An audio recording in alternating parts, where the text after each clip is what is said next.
22일 때가 엊그제 같은데 벌써 한 여자의 남편이자 한 아이의 아빠가 되었네요. 저는 작은 사업체를 운영하고 있는데요.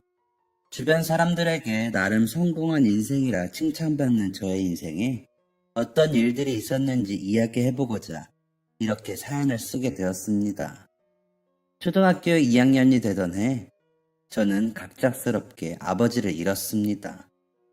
아버지가 돌아가셨는지 아니면 갑작스러운 사고를 당하셨는지 물으신다면 아닙니다.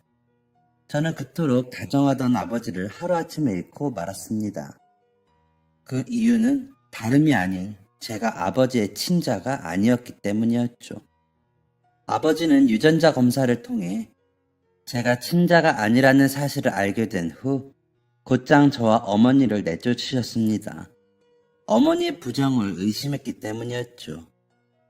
아버지로서는 당연히 어머니의 부정을 의심할 수 있는 상황입니다.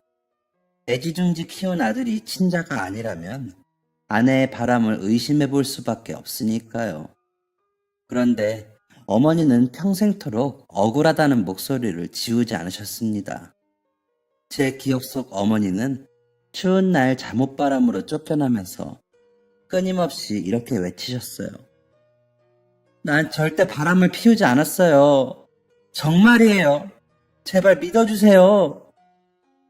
9살의 저는 그렇게 어머니 품에 안겨 하염없이 흐르는 눈물을 경험해야 했습니다. 그리고 매일 밤마다 저에게 다정하게 책을 읽어주시던 아버지의 눈빛이 순식간에 차가워지는 것도 경험했죠.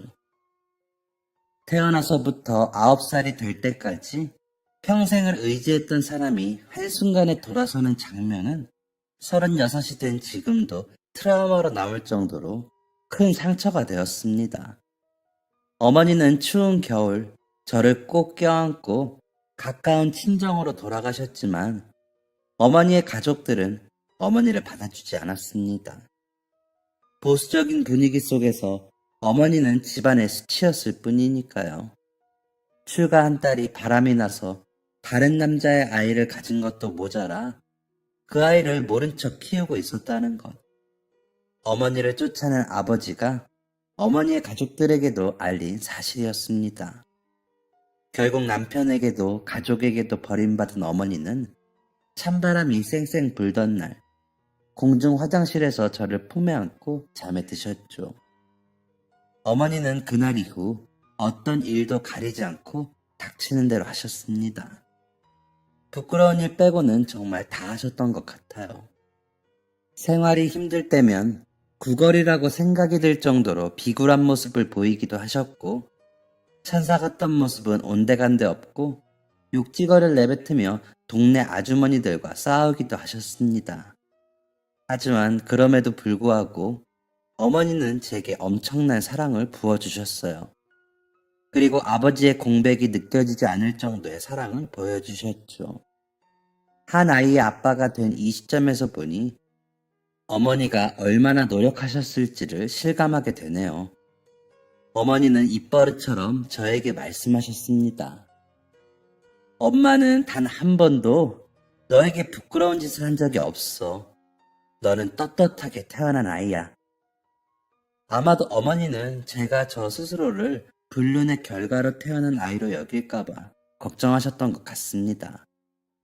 제가 어느 정도 나이가 찬 이후 어머니는 자신이 왜 이런 누명을 쓰고 집에서 쫓겨나야 하는지를 조금씩 알려주기 시작하셨어요. 검사가 잘못됐거나 평소에 나를 못마땅하게 여긴 내 아버지 여동생이 수작을 부린 게 분명하다는 게 최종적인 어머니의 생각이셨죠. 어머니는 아버지의 여동생, 즉 신우이를 모든 일의 원흉으로 생각하셨습니다. 그도 그럴 것이 유전자 검사를 강력하게 추천한 분이 고모였거든요. 고모는 제가 초등학교에 입학한 후 아무래도 애 얼굴이랑 오빠 얼굴이랑 너무 다르다. 오빠 출장 길게 다녀온 동안 새언니가 밖으로 나돌았던 거 아니냐 라는 말을 입에 달고 살았다고 합니다. 처음 고모의 이런 이야기를 들은 아버지는 말도 안 되는 말을 한다며 고모의 말을 헛소리 취급했지만 사람 마음이라는 게 그렇더군요. 아무리 터무니없는 말이라도 수없이 들으면 마음이 동하기 마련이죠. 결국 아버지는 어머니 몰래 유전자 검사를 실시하셨고 저와의 친자 불일치 결과를 통보받으셨습니다. 어머니는 결과지를 들고 길길이 날뛰는 아버지에게 절대 아니다 라며 항변하셨지만 이미 어머니에 대한 배신감으로 속이 뒤집힌 아버지에게 그 소리는 들리지 않았다고 해요. 그런데 당시 상황을 회상하시던 어머니는 분노하는 아버지 곁에서 미소 짓던 고모의 모습에 더욱 화가 났다고 합니다. 게다가 아버지가 어머니를 내쫓고 이혼하자마자 고모는 아버지에게 자신의 친구를 소개하고 결혼까지 진행시켰다고 하죠. 이 모습을 본 어머니는 고모가 어떤 수작을 부려서 상황이 이 지경이 됐다는 생각을 안 할 수가 없었다고 합니다. 당시 고모의 신우짓은 동네 사람들도 혀를 내두를 정도로 엄청났다고 하니 어머니가 왜 고모를 강하게 의심하는지 이해되는 부분이죠. 그런데 충격적인 이야기는 여기서 끝이 아니었습니다. 제가 성인이 된 이후 어머니는 당시를 회상하며 어머니가 겪었던 심적인 고통을 털어놓으셨어요. 네 아버지가 세장가 간다는 이야기 들었을 때 솔직히 결혼식장을 난장판으로 만들 생각이었어. 내가 겪은 일들을 모조리 얘기하고 억울함을 밝힐 참이었지. 그런데 네 아버지는 그 유전자 검사 때문에 나와 너를 버린 게 아니었다. 저는 어머니의 말을 이해할 수 없었습니다. 어머니는 저를 한번 살펴보시더니 쓴웃음을 지으시고 다시 말을 이어가셨어요. 네 아버지는 유전자 검사를 하기 전에 이미 동생이 소개해준 여자를 만나고 있었어. 맞습니다. 아버지는 고모가 소개해준 여자를 이미 만나고 있었던 것이죠. 네, 명백한 바람이었습니다.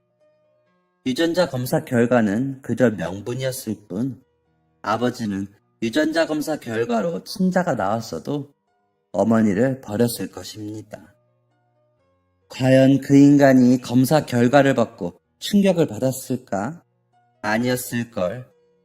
어차피 이혼할 거였는데 잘됐다 싶었겠지. 그런 사람한테 백날 억울하다고 소리쳐봤자 들리지 않았을 거다. 그래서 네 아버지 결혼식장 앞에서 발길을 돌렸어.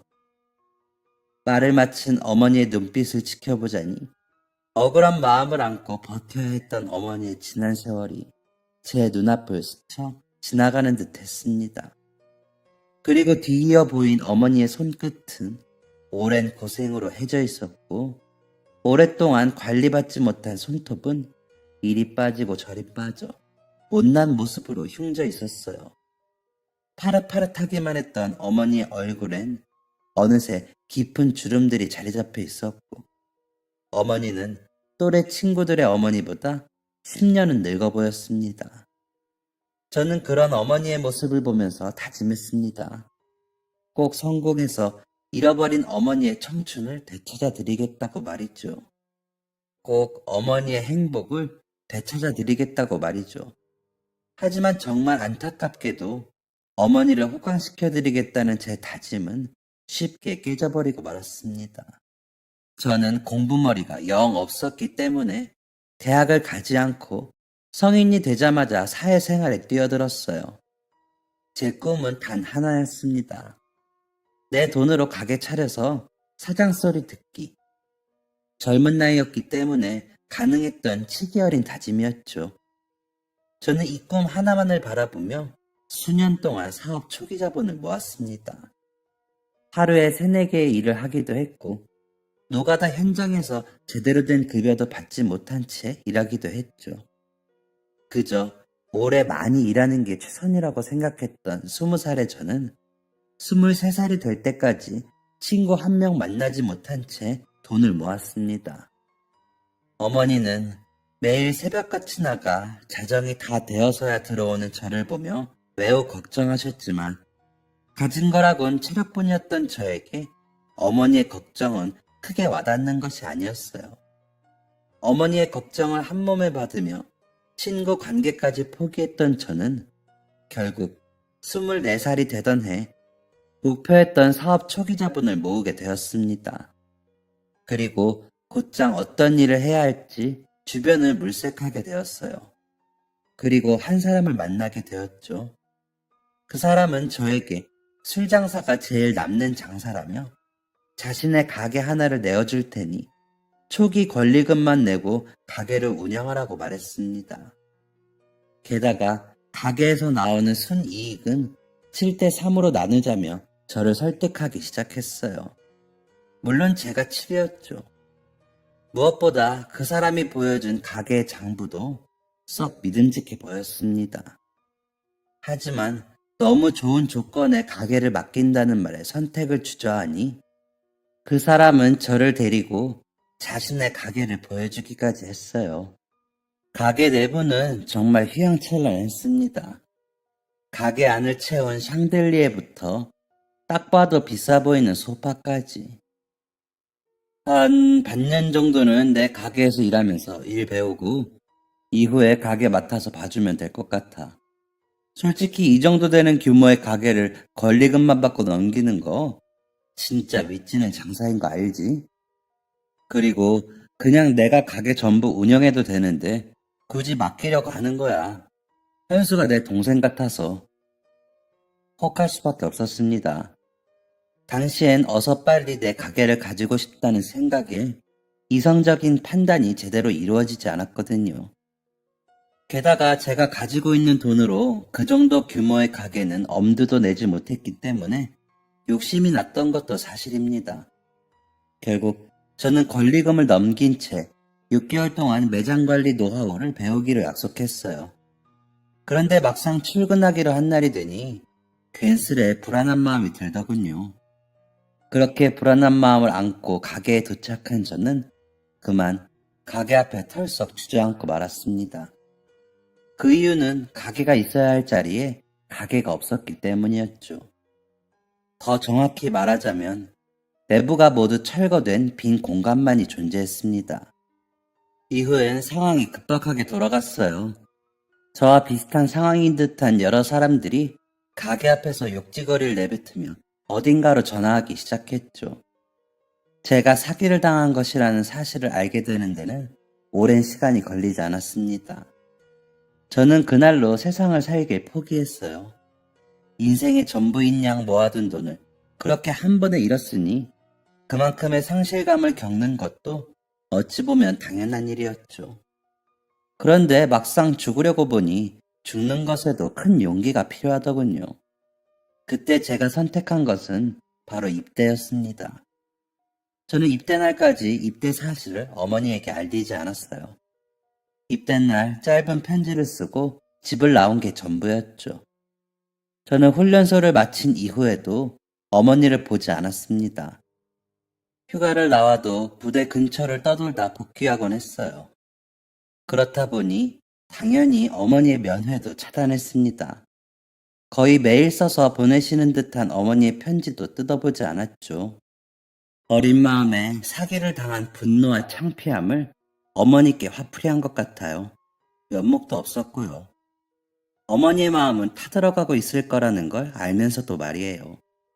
그런데 이렇게 필사적으로 어머니를 피하던 저는 의도하지 않은 이유로 어머니를 다시 제외하게 됩니다. 군생활이 막바지에 접어들 즈음 저는 급격한 건강 악화를 겪게 되었고 이내 간경화 진단을 받게 되었습니다. 간경화라는 사실도 충격적인데 더 충격적인 사실은 저에게 간이식이 필요하다는 것이었어요. 당연히 가족인 어머니에게도 이런 이야기가 전달되었죠. 어머니는 소식을 듣자마자 오신 건지 식은땀을 줄줄 흘리며 제가 누워있는 병원 안으로 들어오셨습니다. 어머니는 저의 상태를 들으시곤 쓰러지실 듯 놀라셨지만 고민조차 하지 않고 이내 자신의 간이식을 해주겠다며 나서셨습니다. 그런데 그때 저는 이런 어머니에게 해서는 안 되는 말을 하고 말아요. 그냥 이렇게 죽게 내버려 두세요. 저 같은 놈이 살아서 뭐해요? 제 말을 들은 어머니의 표정은 아직도 잊히지 않습니다. 자신이 시한부라는 소식을 듣게 된다고 해도 그런 표정은 짓지 못할 것 같아요. 그 정도로 어머니는 큰 충격을 받으신 듯 했습니다. 어머니는 눈물을 뚝뚝 흘리시며 거친 손으로 제 손을 붙잡으시더니 이렇게 말씀하셨어요. 제발 그런 말은 하지 마라. 엄마가 보기 싫으면 평생 네 눈앞에 나타나지 않을 테니까 그런 말은 하지 마. 저는 그때 누군가에게 세게 머리를 얻어맞은 느낌을 받았습니다. 그리고 내가 얼마나 큰 잘못을 한 것인지를 깨닫게 되었죠. 어머니가 울다 지쳐 잠에 드셨을 때 저는 창밖을 보며 다짐했습니다. 살아야겠다고요. 그리고 어머니를 호강시켜 드리겠다고 다짐했던 그 꿈을 이루겠다고 말이죠. 그러기 위해서는 우선 살아야 했습니다. 저의 간 이식 수술은 급박했기 때문에 가장 가까이에 있던 어머니가 가장 먼저 검사를 받게 되었죠.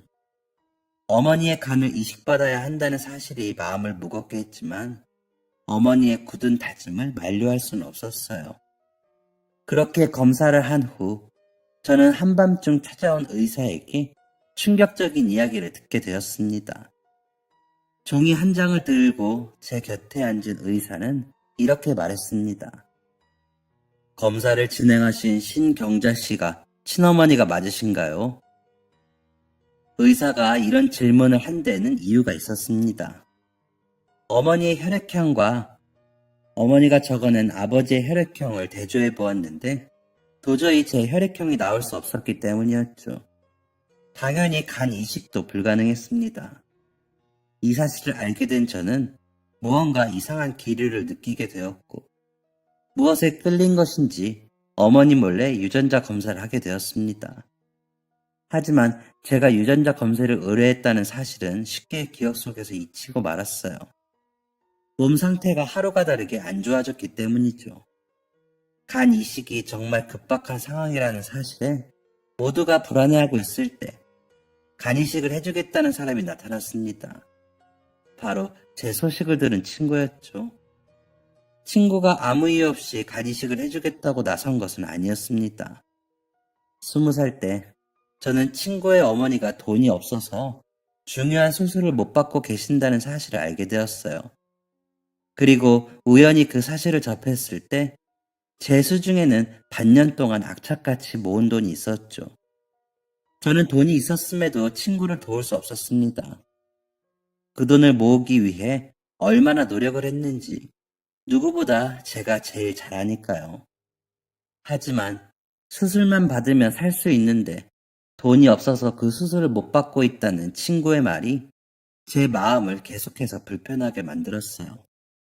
결국 저는 반년 동안 모은 돈을 모두 인출해 친구에게 건네주었습니다. 친구는 제가 건네준 돈을 어머니 수술비에 보탰고 친구의 어머니는 건강을 완전히 회복하셨어요. 친구는 어머니가 건강을 회복하신 후 저에게 고마움을 표현하기 위해 저를 오랫동안 찾아다녔다고 합니다. 쥐도 새도 모르게 사라진 저를 찾는 것을 포기하지 않았던 친구는 제가 간이식을 필요로 한다는 사실을 알게 되었을 때 결코 가만히 있을 수 없었다고 합니다. 곧장 기증 의사를 밝히고 간 이식이 적합한지 검사를 받았다고 하죠. 간 이식은 성공적으로 이루어졌고 저는 친구에게 이제 우리 진짜 쌤쌤인 거냐? 라는 시답지 않은 농담을 건넬 정도로 건강을 회복하였습니다. 의병 제대 후 요양을 하던 저는 어느 날 잊고 있던 유전자 검사 결과지를 받아보게 되었습니다. 예상하셨겠지만 저와 어머니의 유전자는 일치하지 않았어요. 제가 어머니의 친자가 아니었던 거죠. 즉, 저는 아버지와도 어머니와도 남남인 사이였던 것입니다. 이 사실을 알게 된 후 한참을 고민했어요. 이 이야기를 어머니에게 알린다면 어머니가 얼마나 충격에 휩싸이실지 걱정되었기 때문이었죠. 그리고 마음 한구석에는 어머니에게 버림받으면 어떻게 하나 라는 걱정도 들었습니다. 평생 바람난 여자라는 꼬리표를 달고 한평생 고생하며 사셨는데 그 원흉을 저라고 생각하실까봐 무서웠죠. 한참을 고민하던 저는 결국 어머니에게 모든 사실을 털어놓게 되었습니다. 제 이야기를 들은 어머니는 끝내 눈물을 보이고 마셨어요. 그 눈물 앞에서 저는 죄인이 된 채 고개를 푹 숙이고 말았죠. 그런데 그런 제게 어머니는 놀라운 말씀을 하셨습니다. 거봐 현수야, 너는 부정하게 태어난 게 아니야. 떳떳하게 태어난 아이였어. 저는 이 와중에도 제 걱정뿐이신 어머니를 의아하게 바라보고 이렇게 말했습니다. 화나지 않으세요? 저 때문에 겪지 않아도 되는 일을 겪으셨고, 그리고 또 제 물음에 어머니는 이렇게 대답하셨습니다. 너를 이만큼 키울 때까지 힘든 일이 없었던 건 아니야. 하지만 그런 힘든 일은 모두 잊을 정도로 너를 키우는 동안 행복했어. 일이 어떻게 된 것인지는 모르겠지만 피가 섞이지 않았더라도 너는 내 자식이고 내 아들이야. 어머니의 대답은 그동안 제가 느꼈던 불안감을 눈 녹듯이 사라지게 만들었습니다. 불안감이 사라지니 이성적인 판단이 가능하게 되었죠. 저는 곧장 유전자가 일치하지 않는 이유를 찾아 나섰습니다. 그리고 어머니의 친자식과 제가 병원에서 뒤바뀌었다는 사실을 알게 되는 데는 그리 오랜 시간이 걸리지 않았습니다. 저는 이 놀라운 사실을 어머니에게 알렸고 저와 뒤바뀐 그 아이를 찾겠다고 말씀드렸습니다. 하지만 어머니는 단호하게 거부하셨어요. 내 자식은 너야. 친자를 찾는다고 하더라도 그 아이가 내 자식이 될 순 없어. 저는 어머니를 설득했지만 어머니는 여전히 완강하셨습니다. 친자식을 만나게 되면 제가 동떨어진 느낌을 받으리란 걱정 때문이었죠. 결국 저와 어머니는 이 모든 사실을 마음속에 묻기로 결정하게 되었습니다. 그러고 난 이후 저는 새롭게 사업을 시작했고 다행히 사업이 잘 풀려 지금의 아내를 만나 결혼까지 하게 되었습니다. 안정적인 가정을 꾸리고 31살이 되어 제 아이를 품에 안아보니 가장 먼저 드는 생각이 있더군요. 바로 친자를 찾지 않겠다고 말했던 어머니의 속마음이었어요. 내가 이 아이를 잃어버린다면? 이라는 생각에서 시작된 고민은 꼬리에 꼬리를 물었고 그 고민은 나는 아마도 이 아이를 평생 동안 그리워하겠구나 라는 답으로 정리되었습니다. 즉 저희 어머니 또한 잃어버린 친아들에 대한 그리움이 여전히 존재해 있을 것이라 생각한 것이었죠. 그래서 저는 저와 뒤바뀐 인생을 살게 된 어머니의 친자를 찾기 시작했습니다. 병원 기록이 존재했기 때문에 어머니의 친자를 찾는 건 그리 어려운 일이 아니었습니다. 진짜 문제는 어머니의 친자를 찾고 난 이후에 시작되었어요. 친자의 상태는 심각 그 자체였습니다. 친자는 일용직 노동자로 하루벌이를 하며 사는 사람이었습니다. 알코올 의존증도 앓고 있었고 그를 처음 만났을 때 저는 그가 굉장한 피해의식에 사로잡혀 있다는 사실을 알 수 있었습니다. 저는 제가 알고 있는 모든 사실을 숨긴 채 친자와 관계를 쌓아 나갔습니다. 그리고 그 과정에서 친자가 이렇게 살게 된 이유까지 알게 되었죠. 친자도 저와 마찬가지로 친자가 아니라는 사실 때문에 어머니와 함께 집에서 쫓겨난 사람이었어요. 저의 친모는 키워주신 어머니와 마찬가지로 아내가 바람이 나서 남의 자식을 낳아왔다 라는 억울한 상황에 놓이게 되셨다고 하죠. 저를 길러주신 어머니는 이런 억울한 상황 속에서도 저를 포기하지 않으셨던 반면 저의 친모는 억울한 상황의 원인이 된 친자 최정윤 씨를 고아원 앞에 버리고 떠났다고 합니다. 똑같이 억울한 상황이었지만 각자를 길러준 어머니의 태도가 달랐던 것이고 그 어머니의 태도가 지금의 저와 최정윤 씨를 만든 것이었죠. 갑작스럽게 부모에게 버림받고 어머니는 상실감에 스스로 목숨까지 끊은 상황에서 최정윤 씨가 제대로 된 성장을 할 수 있었을 리가 만무합니다. 최정윤 씨는 어린 시절부터 세상에 대한 분노를 품게 되었고 세상을 살아가길 포기했다고 하죠. 정말 살고 싶지 않은데 스스로 죽는 건 무섭더라고요. 그래서 될 대로 되라고 생각하고 살았어요.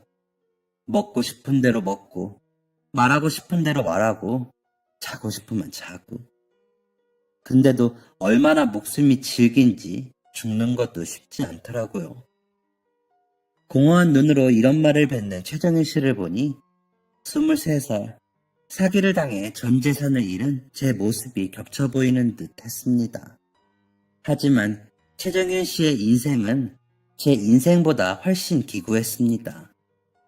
저는 어머니에게 충분한 사랑을 받으며 자란 반면 최정윤 씨는 고아원에서 외롭게 자랐고 다른 사람들에게 무시와 괄시를 받기도 했죠. 무엇보다 사람들의 차가운 그리고 편견 어린 시선도 견뎌야 했다고 했어요. 최정윤 씨는 그런 주변 시선을 이겨내는 방법으로 거친 생활을 선택하기도 했다고 합니다. 불량 서클에 들어가서 옳지 않은 일들도 여러 번 했고 마음에 안 드는 사람과 시비가 붙으면 결코 물러나는 법이 없다고 했죠. 학창시절에는 선생님께 불려가는 게 일이었고 성인이 되고 나서는 경찰서를 들락날락거리는 게 일상이었다고 합니다. 현재 일용직 노동자로 일하는 이유도 거액의 합의금을 물어준 후 생긴 빚을 해결하기 위해서라고 했죠. 저는 최정윤 씨의 이야기를 들은 이후 곧장 그를 돕기 시작했습니다. 그를 도운 이유는 제 마음속 한 구석에 자리한 부채감 때문이었던 것 같아요. 그가 친어머니 손에서 자랐다면 조금 더 나은 인생을 살 수 있지 않았을까. 내가 그의 자리를 뺏어서 그의 인생이 이렇게 된 것은 아닐까 하는 미안한 마음이 제 마음속에 자리하고 있었던 것이죠. 제가 가장 먼저 한 일은 최정윤 씨를 병원에 데려가는 것이었습니다. 병원에 가서 기초적인 검진을 받고 치료가 필요한 부분은 치료비까지 지원해 주었어요. 특히 치아가 많이 약해져서 그 부분을 많이 신경 썼습니다. 그리고 상담사인 아내의 도움을 받아 심리 상담도 시작하게 되었습니다. 사실 상담이라는 게 거부감이 들 수 있는 부분임에도 불구하고 최정인 씨는 선뜻 상담에 임했어요. 이유는 이런 상황을 만들기까지 최정인 씨와 지속적으로 관계를 쌓아온 그동안의 시간이 있었기 때문이었죠. 처음 최정인 씨는 제가 그에게 베푸는 친절을 못마땅해 했습니다. 자신에게 무엇을 바라길래 이런 일들을 하냐며 날카로운 말을 하기도 했죠. 최정인 씨가 그런 말을 할 때면 저는 사람이 사람을 돕는 데 이유가 있나요? 라며 웃어 넘기곤 했어요. 다행스럽게도 최정인 씨의 상태는 점차 나아졌습니다. 건강도 금방 회복했고 상담을 병행하며 심각했던 알코올 의존증도 완화되었죠. 그를 곁에서 지켜본 결과 최정윤 씨는 삶을 포기한 게 아니었어요. 그저 어떻게 살아가야 할지 방법을 모를 뿐이었죠. 살아갈 만한 힘을 주고 어떻게 살아야 할지 약간의 방향성을 제시하니 최정윤 씨는 스스로 노력하기 시작했습니다. 술을 끊기 위해 노력했고 어떻게 술을 끊을 수 있을지 질문하기 시작했죠. 그게 다가 아닙니다. 최정윤 씨는 합의금으로 인해 진 빚을 갚아주겠다는 저의 제안도 거절했어요. 자기 일은 자신이 해결해야 한다는 뚝심 있는 생각 때문이었죠. 이만큼 도움을 받았는데 더한 도움을 바라는 건 아닌 것 같아요. 제가 해결할 수 있도록 해주세요. 저는 최정일 씨의 주변 환경에 아주 약간 개입했을 뿐, 그 이상의 도움을 준다던가 직접적인 도움을 주지 않았습니다. 최정일 씨가 괜찮은 사람으로 괜찮은 인생을 사는 사람으로 변한 것은 순전히 그의 노력이었어요. 저는 최정윤 씨가 모든 빚을 갚고 난 후에야 그에게 모든 사실을 털어놓게 되었습니다. 술을 끊고 있는 최정윤 씨를 배려해서 카페에 방문한 상황이었죠. 최정윤 씨는 제가 할 말이 있다는 사실을 알고 있는 듯 했어요. 그리고 그 말이 자신이 그동안 궁금해온 것과 연관되어 있다는 것까지 아는 것 같았죠. 저는 최정윤 씨에게 왜 제가 그를 돕게 되었는지 그 사실을 말하게 되었습니다. 저한테 항상 물어보셨죠. 왜 도와주는 거냐고. 저는 한참 동안 하고 싶은 말을 속으로 삭히며 어떤 식으로 말을 시작해야 할지 고민하고 있었습니다. 최정현 씨는 그런 제 모습을 살피고 오히려 저를 안심시켜 주었습니다. 어떤 말을 해도 괜찮아요. 전부 이해할 수 있을 거라고는 장담하지 못하겠지만 이해하려고 노력해 보겠습니다. 저는 한숨을 푹 내쉬고 나서야 이야기를 꺼낼 수 있었습니다. 저를 처음 봤을 때 친자가 아니라는 사실 때문에 어려움을 겪어본 적이 있다고 말씀하셨었죠. 네, 아버지랑 어머니는 바로 이혼하셨고 어머니는 저를 고아원에 데려다 놓으신 다음에 곧바로 목숨을 끊으셨죠. 저는 저를 두고 떠난 어머니의 뒤를 쫓아가다가 투신하는 어머니의 모습을 현장에서 지켜봤고요. 사실 저도 마찬가지예요. 나도 마찬가지 라는 말을 듣고 난 후 최정윤 씨는 꽤 놀란 표정을 지었습니다. 마찬가지시라고요? 네, 저도 아버지의 친자가 아니라는 사실 때문에 아버지에게 버림받았고 집에서 쫓겨난 어머니와 함께 살았어요. 혹시 저를 도와준 이유가 저랑 비슷한 일을 겪었기 때문인가요? 최정윤 씨의 말은 이런 의미였습니다. 나랑 같은 일을 겪었기 때문에 내가 더욱 치근하게 느껴졌냐, 불쌍하게 느껴졌냐, 그래서 날 도운 거냐. 저는 깜짝 놀라며 손을 휘저었습니다. 아니에요. 그런 게 아닙니다. 제가 정현 씨를 도와주게 된 이유는 잠깐의 정적이 흐른 뒤 저는 이 이야기의 중심을 말하고 말았습니다. 제가 정윤 씨를 만나러 오고 도와주기 시작한 이유는 정윤 씨가 친모로 알고 살았던 그분이 사실 저의 친모이고 저를 길러주신 분이 정윤 씨의 친어머니이기 때문입니다. 최정윤 씨는 제 이야기를 바로 이해하지 못했어요. 그러니까 그게 대체 무슨 말... 정윤 씨, 저랑 정윤 씨 생일이 같다는 건 알고 계시죠? 네, 정말 신기한 우연이라고 생각했었죠. 저랑 정윤 씨는 생일만 같은 게 아니에요. 태어난 시각도 비슷하죠. 게다가 성별도 같고. 최정희 씨는 제 말을 어떻게든 이해해 보려고 노력하는 것처럼 보였습니다. 하지만 여전히 설명이 부족한 듯 아무 말 하지 못했죠. 정희 씨와 저는 같은 병원에서 같은 날에 그것도 비슷한 시각에 태어났습니다. 그리고 병원 측의 실수로 아이가 뒤바뀌게 되죠. 이 말을 마친 저는 최정희 씨가 얼음처럼 굳어버리는 것을 느꼈습니다. 그럼 저는 어머니의 외도로 태어난 게 아니었던 거네요.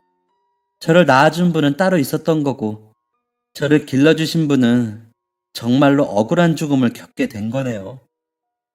네, 스스로 목숨을 끊으신 그분이 저를 낳아주신 친모이십니다. 지금 말씀하신 게 정말 모두 사실인가요? 네, 안타깝게도 그렇습니다. 이미 병원 측에도 확인을 끝냈고 최정인 씨만 도와주시면 병원에도 손해배상 청구를 할 수 있을 거예요. 물론 원하지 않으신다면 안 하셔도 됩니다. 저는 병원 측에게 손해배상을 받아내려고 정윤 씨를 만난 게 아니니까요. 그럼 왜 저를 찾아오신 겁니까? 최정윤 씨의 말에는 약간의 날이 서 있었습니다. 저는 더 이상 돌려 말하는 게 의미가 없다고 생각했어요. 그래서 최정윤 씨에게 솔직한 이유를 말하기 시작했습니다. 최정윤 씨를 낳아주신 분, 저를 길러주신 분이 여전히 살아계세요. 어머니요? 저를 낳아주신 분? 저는 아주 우연하게 어머니와 유전자 검사를 진행하게 됐고, 그 과정에서 제가 어머니의 친자가 아니라는 사실을 알게 되었어요. 오랜 고민 끝에 어머니에게 이 사실을 알려드리게 되었고, 이 상황을 어떻게 하는 게 좋을지 어머니의 의견을 구했죠. 한 차례 숨을 돌리고 최정윤 씨를 보니 그는 매우 굳은 상태였습니다. 사실 어머니는 정윤 씨를 찾길 원하지 않으셨어요. 정윤 씨가 더 좋은 가정에서 잘 살고 있을 수도 있는데 괜히 그 앞에 나타나서 평화로운 가족을 해집을 생각이 없다고 말씀하셨죠. 저는 그래도 어머니를 설득했지만 어머니는 완강하셨어요. 그런데 제가 결혼을 하고 아이를 낳아보니 친자를 찾을 생각이 없다는 게 어머니의 본심이 아닐 수 있겠다는 생각이 들더라고요. 만약에 제가 제 아들을 잃어버린다면 저는 평생 그 아이를 가슴속에 묻고 살 것 같거든요. 둘째가 태어나고 셋째가 태어나도 말이죠. 그래서 어머니에겐 이야기하지 않고 정유 씨를 찾았습니다. 어머니 말씀대로 정유 씨가 좋은 가정에서 행복하게 살고 있는 것 같다면 모든 사실을 숨긴 채 살아가려고 했어요. 그런데 제 상태가 영 별로였죠? 솔직히 말하자면 그렇습니다. 어머니가 바라셨을 모습과는 동떨어진 모습이었어요. 그리고 정유 씨의 모습에서 과거의 제 모습이 보이기도 했고 말이죠. 제가 23살에 어떤 사기를 겪었는지는 정윤 씨도 익히 들어 알고 있었기 때문에 더 이상의 질문은 이어지지 않았습니다. 제가 정윤 씨를 도와준 이유는 정윤 씨가 어머니를 만나줬으면 하는 마음 때문이었습니다. 정윤 씨에게 말하기 조금 미안한 말이지만 저는 키워주신 어머니에게 많은 사랑을 받으며 자랐습니다. 그래서인지 어머니가 직접 낳은 정윤 씨를 제 형제처럼 생각하고 있어요. 형제처럼 생각하고 있다는 제 말에 정윤 씨는 단호하게 대답했습니다. 저는 아닙니다. 저를 도와주시고 신경 써주신 건 충분히 감사해야 하고 있어요. 하지만 혜수 씨가 저를 낳아주신 분 손에서 자랐다고 해서 갑자기 형제로 느껴지진 않네요. 게다가 저는 저를 낳아주신 어머니가 따로 계시다는 사실을 처음 들었습니다. 낳아주신 어머니가 따로 계시다는 것도 충격인데 대체 이 상황을 어떻게 받아들여야 하는지 모르겠네요. 지금 당장 답을 달라는 의미는 절대 아닙니다. 정희 씨도 이 상황을 받아들일 만한 시간이 필요하시겠죠. 충분히 시간을 가지고 고민해 주세요.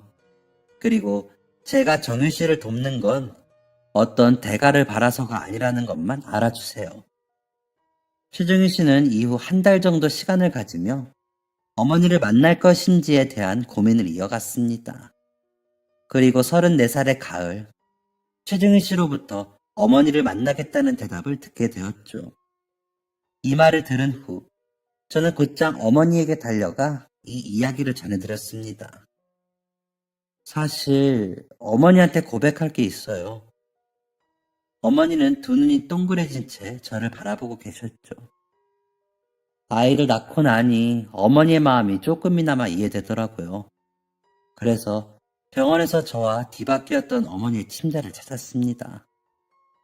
어머니는 두 손으로 입을 가린 채 깜짝 놀라셨어요. 뭐? 그 아이를 찾았다고? 네, 최정윤이라는 이름으로 살고 있었어요. 그 사람을 찾았을 때 어머니 말씀처럼 행복하게 살고 있다면 그냥 가슴속에 이 사실을 품고 모른 척 하려고 했습니다. 그런데 제가 목격한 최정윤 씨의 삶은 썩 좋아 보이지 않았어요. 어머니는 눈물을 두 눈에 가득 담은 채 제 이야기를 경청하셨습니다. 그리고 물어보셨어요. 대체 어떻게 살고 있었길래? 저는 최정윤 씨의 그동안의 이야기를 간략하게 설명해 드렸습니다. 어머니는 눈물을 뚝뚝 떨어뜨리셨고 동시에 제게 사과를 하셨어요. 미안하다, 미안해. 내가 너 앞에서 이렇게 울면 안 되는 건데. 하지만 저는 어머니의 눈물을 이해할 수 있었습니다. 괜찮아요, 엄마. 이해해요. 저도 이제 아빠가 됐고 친자가 따로 있다는 사실을 알고 난 후 어머니가 어떤 마음이었을지 짐작할 수 있어요. 제 말이 위로가 되었는지 어머니는 눈물을 연신 훔쳐내셨습니다. 그래서 그 아이는 지금 어떻게 살고 있니? 지금은 많이 괜찮아졌어요. 정윤 씨는 어머니를 만나겠다고 결심했어요. 어머니만 괜찮으시면 만나서 자세한 이야기를 들어보시는 게 좋을 것 같은데 괜찮으세요? 제 물음에 어머니는 격한 끄덕임으로 대답하셨고 저는 어머니와 최정희 씨의 만남을 준비했습니다. 어머니와 최정희 씨는 서로의 얼굴을 확인하자마자 서로를 끌어안고 눈물을 흘렸어요. 두 사람을 진정시키고 나서 보니 왜 이제까지 느끼지 못했을까 싶을 정도로 어머니와 최정희 씨의 얼굴이 똑 닮았더라고요. 어머니와 최정희 씨는 아침 해가 저물 때까지 오랜 시간 동안 그동안의 인생 이야기를 나눴습니다. 웃기도 하고 울기도 하고 서로를 위로하는 시간을 가졌죠. 대화가 마무리될 즈음 어머니와 최정윤 씨는 저를 바라보며 진심 어린 감사 인사를 전했습니다. 고맙다 현수야. 엄마 마음을 이해해줘서 너에게 정말 감사해. 최정윤 씨도 뒤이어 고마움을 표시했어요. 그러면서 이렇게 말했죠. 사실 현수 씨가 저를 찾아온 건 2년 전이에요. 그 2년 동안 참 많은 일이 있었죠. 만약에 현수 씨가 처음 저를 만났을 때 어머니 이야기를 꺼냈더라면 저는 현수 씨와 어머니에게 못된 말만 했을 거예요. 어머니의 존재 자체를 부정했을 수도 있죠. 아니, 애초에 어머니를 만나지 않겠다고 했을 거예요. 그런데 제가 이렇게 어머니를 만나기로 다짐하고 대화를 나눌 수 있는 건 2년 동안 현수 씨가 보여준 노력 덕분이었던 것 같습니다. 감사해요, 현수 씨. 정말 감사합니다. 저는 최정윤 씨의 말이 무엇을 의미하는지 바로 알 수 있었어요. 그날 저는 어머니, 최정윤 씨와 함께 아이처럼 눈물을 흘리며 기쁨과 슬픔을 모두 경험하게 되었습니다. 최정윤 씨가 자신의 출생의 비밀을 알게 되고 친어머니의 존재를 알게 된 지 몇 년의 시간이 지났네요. 최정윤 씨는 이후 번듯한 기술 자격증을 취득해 직장을 얻어 일을 하고 있습니다. 그리고 직장에서 버는 돈을 조금씩 모아 작지만 넉넉한 전셋집도 구하게 되었죠. 지금은 어머니의 아들로, 저의 형제로, 제 아이의 삼촌으로 오붓한 가족애를 느끼며 살고 있습니다. 어머니와 자신이 너무 가까이 지내면 제가 소외감을 느낄까봐 항상 조심스러워하는 게 느껴질 정도로 속이 깊은 사람이에요. 저도 선을 지키기 위해 정윤 씨에게 아직도 말을 놓지 않고 있습니다. 정윤 씨도 마찬가지고요. 아내와 아들, 그리고 어머니와 정윤 씨가 함께 도란도란 이야기하는 모습을 보면 가장으로서 책임감도 느껴지지만 가슴 한편이 따뜻해지는 것을 경험하게 됩니다. 이런 가족의 모습을 지키기 위해 노력해야겠다는 생각도 들고 말이죠. 정윤 씨와 어머니가 서로를 완전한 가족으로 인정한 후 저는 저의 친부를 찾아보았습니다. 친부를 찾는 것 또한 그렇게 어렵지 않았어요. 저는 친부가 살고 있는 모습, 그리고 친부가 어떤 사람인지를 목격한 후 친부 앞에 나서기를 포기했습니다. 우선 친부는 저의 친모와 이혼한 후 새 가정을 꾸려 가정을 이룬 상황이었어요. 그런 사람 앞에 나타나는 건 민폐일 뿐이었죠. 무엇보다 저의 도덕적 관념으로는 도무지 제 친부모님이 좋은 사람으로 보이지 않았습니다. 이 모든 사실은 친모가 죽기 전 작성한 유서를 통해 알게 된 내용인데요. 저는 친부와 친모의 하룻밤 불장난으로 태어난 아이였습니다. 친부를 오랫동안 연모했던 친모가 결혼을 일주일 앞둔 친부를 꼬셔서 하룻밤을 얻어냈던 것이죠. 친모는 친부의 예비 신부를 찾아가 자신이 예비신랑과 잠자리 했다는 사실을 알렸고 결혼이 미뤄지는 동안 자신의 임신 사실을 통보했다고 합니다. 즉, 저의 친부와 친모는 결혼식도 제대로 올리지 못한 채 사랑 없이 결혼 생활을 했던 것이죠. 친부는 친모가 산통을 겪고 있을 때조차 나타나지 않았었다고 합니다. 사랑 없는 책임만 있었던 결혼이었기 때문에 벌어진 일들이었습니다.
이런 상황이다 보니 친모가 낳은 아이가 자신의 자식이 아니라는 사실을 알았을 때 친부는 기다렸다는 듯이 친모를 내쫓았다고 해요. 이 부분마저도 저의 상황과 유사하네요. 사실 저는 이 모든 뒷이야기가 이해되지 않았습니다. 결혼을 준비하는 과정에서 예비 신부를 두고 다른 여자와 잠자리를 가진 친부나 결혼할 사람이 있는 남자를 좋아한다는 이유만으로 꼬신 친모나 이해 안 되는 모습 투성이었죠. 그런 친부에게 내가 당신의 친자다 라고 이야기하고 싶지 않았습니다. 게다가 친부의 재혼 상대는 일전에 결혼이 한번 엎어졌던 예비 신부였어요. 그 예비 신부 사이에서 새 자녀를 얻기도 했죠. 저는 굳이 그 가정을 깨트리고 싶지 않았습니다. 괜히 그들 앞에 나타난다면 굴러 들어온 이물질 취급을 받을 게 당연했으니까요. 무엇보다 저는 제 친부를 찾을 이유가 전혀 없었습니다. 어차피 친부는 저에게 별 관심이 없을 게 뻔하고 제게는 아버지 분량의 사랑까지 아낌없이 보여주신 어머니가 있기 때문이죠. 조금 부끄러운 이야기지만 인간적인 생각도 있습니다. 친부의 세 자녀들은 모두 부모의 등골을 빨아먹는 존재였어요. 저랑 비슷한 나이 또래임에도 불구하고 여전히 부모님 품속에서 부모님에게 용돈을 받아 쓰고 있었죠. 공무원인 친부의 연금으로 도저히 생활이 불가능해 친부와 그의 아내는 여전히 일을 하고 있는 상황이었습니다. 그 자식들은 이런 상황을 알면서도 모르는 척하며 편안하게 호의호식하고 있었던 것이고 말이죠. 제가 그 사람들 앞에서 이런 모습으로 나타나면 친부와 그의 아내 그리고 그들의 세 자녀들까지 책임져야 했을 거예요. 피가 섞였다는 이유만으로 말이죠. 그래서 저는 저를 키워주신 어머니 그리고 뒤늦게 생긴 저의 형제 또 제 아내와 아들에게 충실해야겠다고 다짐했습니다. 저 꽤 성공했거든요. 23살에 전 재산을 사기당한 그때 그 모습과는 다르게 말이죠. 사연을 쓰다 보니 그런 과거가 있었기 때문에 지금의 성공이 있는 건 아닐까 하는 생각이 듭니다. 친부 찾기를 내려놓은 저는 이후 어머니를 미워했던 고모에게 연락을 했습니다. 저 양현수입니다. 전화를 건 양현수가 누군지 한참을 생각하던 고모는 어디 더러운 핏줄이 연락을 해? 뭐가 잘났다고? 라며 호통을 쳤죠. 저는 그런 고모에게 담담히 어머니의 억울함을 이야기했습니다. 저희 어머니가 바람을 폈고 그 결과로 제가 태어났다고 하셨죠. 그때 왜 아버지 유전자 검사만 하셨습니까? 고모님 마음속에 저희 어머니를 믿어주겠다는 마음이 조금이나마 있었더라면 어머니 유전자 검사도 해보셨을 수 있었을 텐데요. 갑자기 전화해서 이게 무슨 말이야? 제가 양희도 씨의 친자가 아니라는 검사 결과 고모님이 가져오신 거였죠? 그래, 내가 가져다 줬다. 뻔뻔하게 다른 집안 씨를 끌고 들어온 게 괘씸해서. 네, 그러시겠죠. 그런데 저 신경자 씨 친아들도 아닙니다. 뭐? 너도 친아들이 아니라니. 이게 대체 무슨... 신경자 씨 친아들은 최시성으로 살아가고 있었어요. 이제 똑똑히 알아두세요. 저희 어머니는 단 한 번도 부정을 저지른 적이 없는 분이십니다. 수학이 너머에 있는 고모는 아무 말이 없었습니다. 제가 그 집안과 아무 연관이 없다는 걸 말씀드렸으니 고모라는 호칭도 안 하겠습니다. 양미아 씨, 당신의 섣부른 판단과 이유 없는 불신, 그리고 미움이 한 가정을 파탄냈습니다. 당신이 어머니에게 직접 사과하는 건 바라지도 않겠습니다. 그냥 이거 하나만 평생 기억하세요. 당신 때문에 우리 어머니는 청춘을 잃었습니다. 통화를 마칠 때까지 건너편 수화기에서는 아무 말이 들리지 않았습니다. 충격이겠죠. 핏줄을 중요하게 생각했던 양씨 집안 사람으로서는 멘붕인 소식이었을 것입니다.